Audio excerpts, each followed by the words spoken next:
ప్రార్థన మనకు ప్రాణం.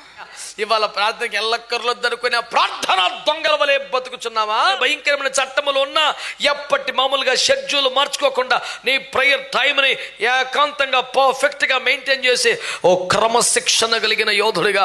నేను ఇది వాడుకొని ఇంతవరకు ఐఎఫ్జే కూటమి ఏది చేయలేదు.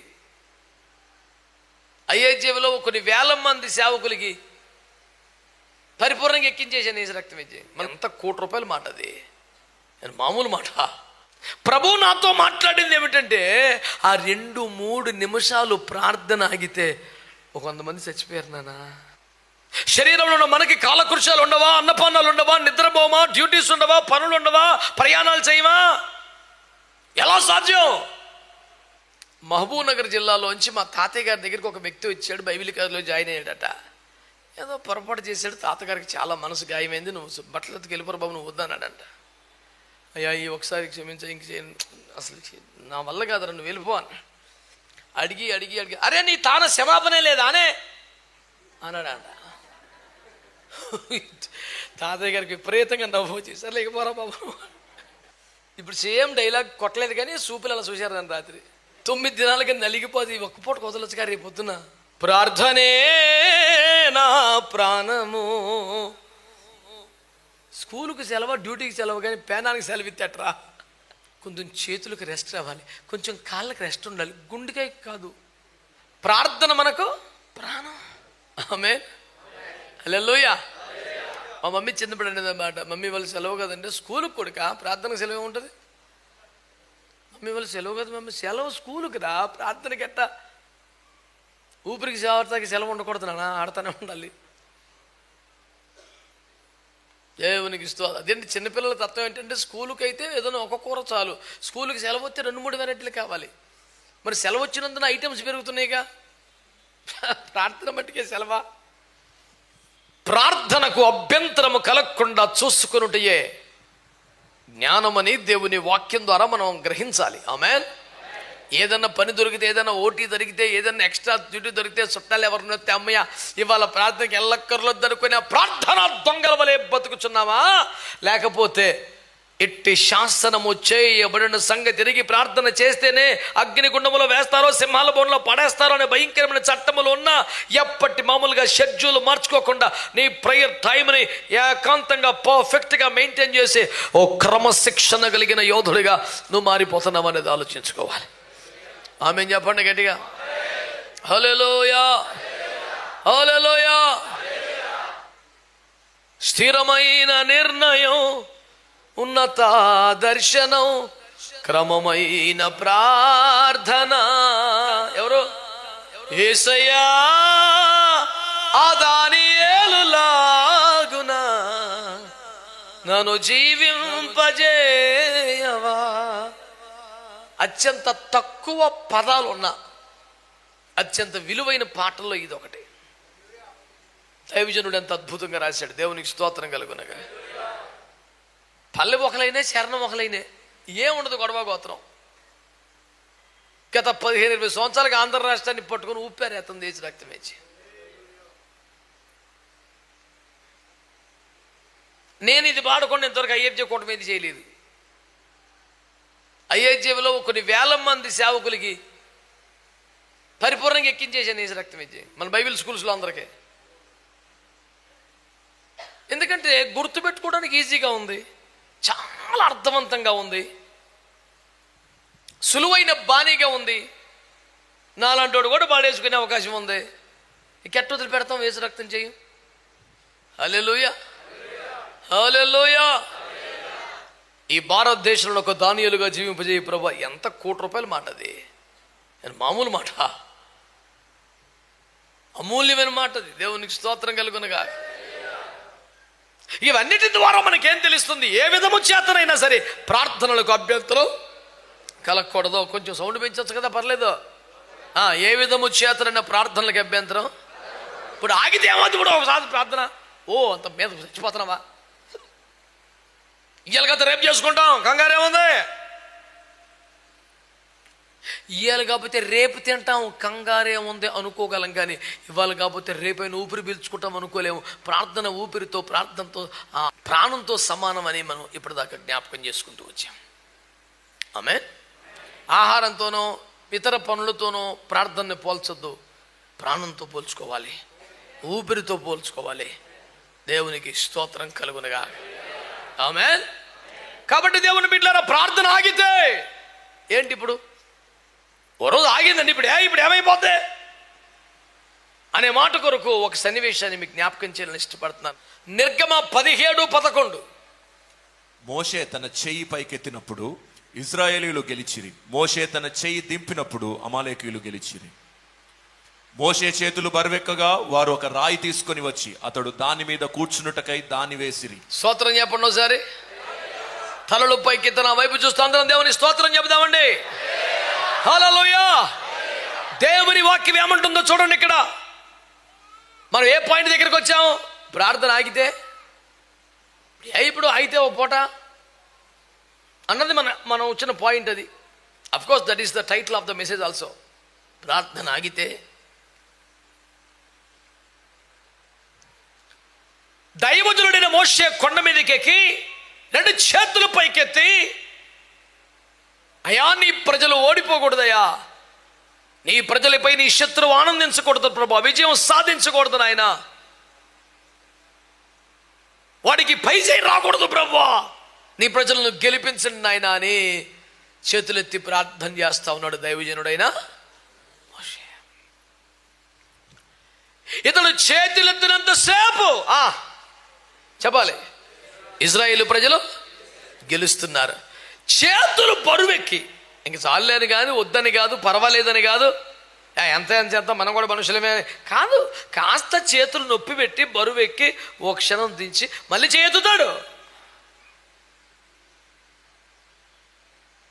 కాసేపటి కొరకు చేతులు దించితే ఈలోపే అమాలేకీయులు గెలుస్తున్నారంటే ఇశ్రాయేలు కొందరు చచ్చిపోతున్నారు. నా వైపు అందరు బాగా చూడండి, ఇలా చూడండి అయ్యా, ఇలా చూడండి. ఇప్పుడు మోషే చేతులు దించినప్పుడు కొంతమంది చచ్చిపోయారు. ఒక 10 మంది అనుకోండి. ఒక 3-4 సార్లు మధ్యలో అమ్మ బాబాయ్ ఒకసారి అట్లా దించి ఉండొచ్చు, మళ్ళీ వెంటనే చేతులెత్తి అమ్మో నా బిడ్డలు ఓడిపోతున్నారంటే మళ్ళీ చేతులెత్తి ఉండొచ్చు. నేనేమంటానంటే ఈ 3-4 సార్లు ఉద్దేశపూర్వకంగా కాకపోయినా, కావాలని కాకపోయినా, నిర్లక్ష్యం కాకపోయినా, చేతులు బరువెక్కి చేతులు ఎత్తి ఉంచలేక చేతులు దించిన కారణంగా ఒక 40 మందో 50 మందో 100 మందో ఒకవేళ చనిపోయి ఉంటే ఇప్పుడు ఆ ప్రాణముల గురించిన దుఃఖం మోసేకుండదా? వారి కొరకే సమర్పించుకొని, వారి కొరకే శిఖరం ఎక్కి, వారి కొరకే అన్నపానములు మాని, వారి కొరకే చేతులెత్తుతూ కూడా నేను చేతులు ఎత్తలేకపోయినందునే, నేను చేతులు దించినందునే వీళ్ళు చచ్చిపోయారు కదా, అయ్యో నా బిడ్డలు, నా దుఃఖం ఉండదా చెప్పండి? నేను అంటున్నాను, ఎంతసేపు మానేశాడు ప్రార్థన? చాలా స్వల్పకాలం, అయితే 1 నిమిషం 2-3 నిమిషాలు. ప్రభు నాతో మాట్లాడింది ఏమిటంటే, ఆ 2-3 నిమిషాలు ప్రార్థన ఆగితే 100 మంది చచ్చిపోయారు నానా. పతాక చేయాలా ప్రార్థన, ఎల్లప్పుడు చేయాలా ప్రార్థన, నిరంతరం చేయాలా ప్రార్థన.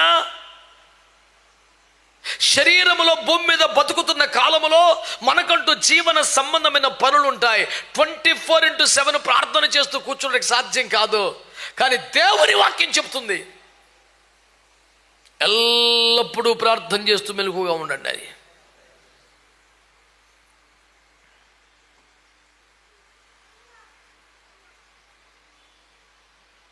ఎల్లప్పుడూ ప్రార్థన చేయండి, ఎల్లప్పుడూ ప్రార్థన చేయండి, మెలకువ కలిగి ప్రార్థన చేయండి అని వాక్యం చెబుతోంది. ఎలా సాధ్యమండి? శరీరంలో మనకి కాలకృషాలు ఉండవా, అన్నపానాలు ఉండవా, నిద్రపోమా, డ్యూటీస్ ఉండవా, పనులు ఉండవా, ప్రయాణాలు చేయమా? ఎలా సాధ్యం? శరీరము యొక్క సహాయము ప్రమేయము లేకుండా కూడా ఆత్మ ప్రార్థన చేయగలిగితేనే సాధ్యం అవుతాయి. నా మాట అర్థమైందా?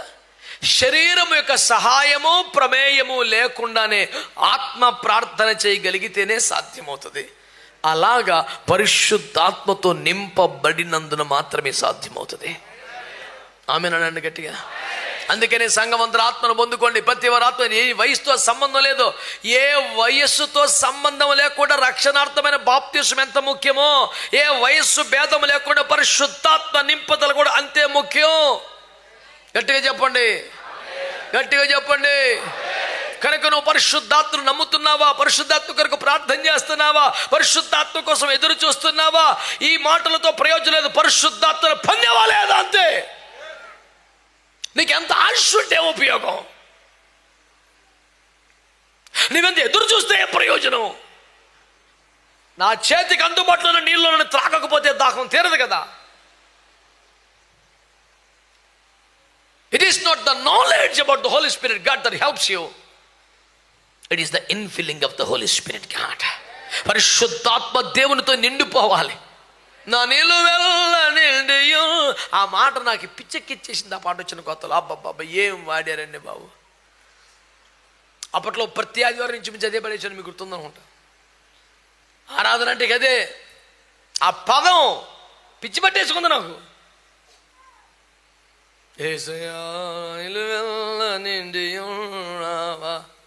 అసలు ఆ పదం నన్ను అసలు కుదురుకుండిచ్చేది కదా. అసలు నిలువెల్లా ఆయన నిండిపోవడం అనేది ఎంత ఖరీదైన భావన. అది వాస్తవం అయితే దానికి మించిన ఆధ్యాత్మిక ఔన్నత్యం లేదు. ఇంకా ఊహిస్తే అలాగుంటే, అనుభవిస్తే అది నిజంగా అది మన ఎక్స్పీరియన్స్ అయిపోతే ఎట్లుంటుందండి అది. అది అర్థం చేసుకున్నందుకే పిచ్చిలేస్తుంది అసలు. అమ్మో అని అది నిజంగా మన అనుభవం అయిపోతే అంతకు మించిన ఆధ్యాత్మిక స్థితి అండి చెప్పండి.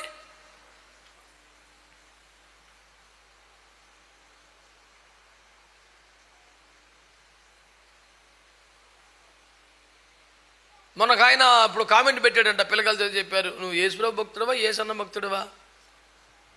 మనుషుల్ని భజన చేయడం మనిషి, నువ్వు వాక్యం చెప్పు అని పెట్టాడంట ఒకడు. ప్రభువాడికి మారు మనసు కలిగించి నరకానికి వెళ్ళకుండా కాపాడి దేవుని సందులో నిలుపునుగాక. ఎందుకంటే మన అభిషాలం కూడా మారాలని కోరుకునే రకం. అటు చచ్చిపోయి అభిషాలేమా అని ఎడుతాం కన్నా అటు బతుకుండగానే మారాలని ఎడుతాం బెటర్ అని ఇచ్చింది. అన్ని మోసుకుపోయే గాడి దాగాలి, ఆడి జుట్టుని లాగేసే మస్తకే వృక్షం లేకుండా పోవాలి, ఆడి మీదకి వచ్చే యోవా భావాలు పోవాలి, ఆడు మానవ మనసు మంది రావాలి. ఇది మన ప్రార్థన. దేవుని స్తోత్రం. అడితే ఇంకొకడికపోతే నేను లాజికల్గా కాస్ట్లీగా తెలియక ఒక మాట అంటాను, చాలా తెలివైన మనుషులు కాబట్టి. ఏంటంటే బైబిల్లో ఉన్న కీర్తనలు ధ్యానించుటకును వివరించుటకును పనికొచ్చేవైతే నేటి పరిశుద్ధుల భక్తుల కీర్తనలు ఎందుకు నిషేధించబడి అవుతాయి?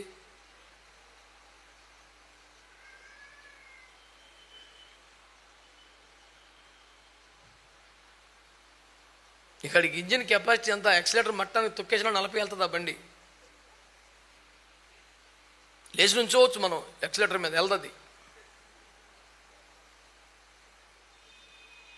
ఇంకా గట్టిగా నువ్వు తిప్పలు పడితే పొగ చెత్తది మొత్తం తగలడిపోతుంది.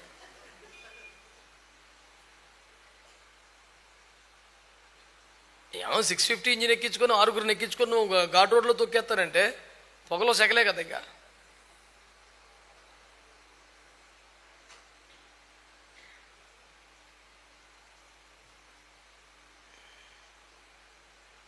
ప్రశంస, పొగడ్త రెండింటికి తేడా తెలియని అద్భుతమైన మేధావులు మాట్లాడే మాటలే.